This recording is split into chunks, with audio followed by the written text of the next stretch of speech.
শীতের মধ্যে আসলে সব সময় কাজ করতে ভালো লাগে না, অনেক আলসেমি লাগে।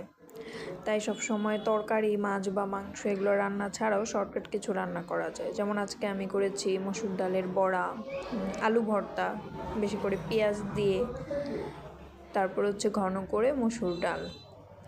সবসময় যে মাছ মাংস করতে হবে এরকম তো কোনো কথা নেই, মাঝে মাঝে এরকম শর্টকাট রান্নাগুলোও খেতে বেশ লাগে। আর শীতের মধ্যে গরম ভাতের সাথে তো এমনিতেই বেশ লাগে। আপনাদের কোন আইটেম শীতের মধ্যে বেশি ভালো লাগে জানাবেন।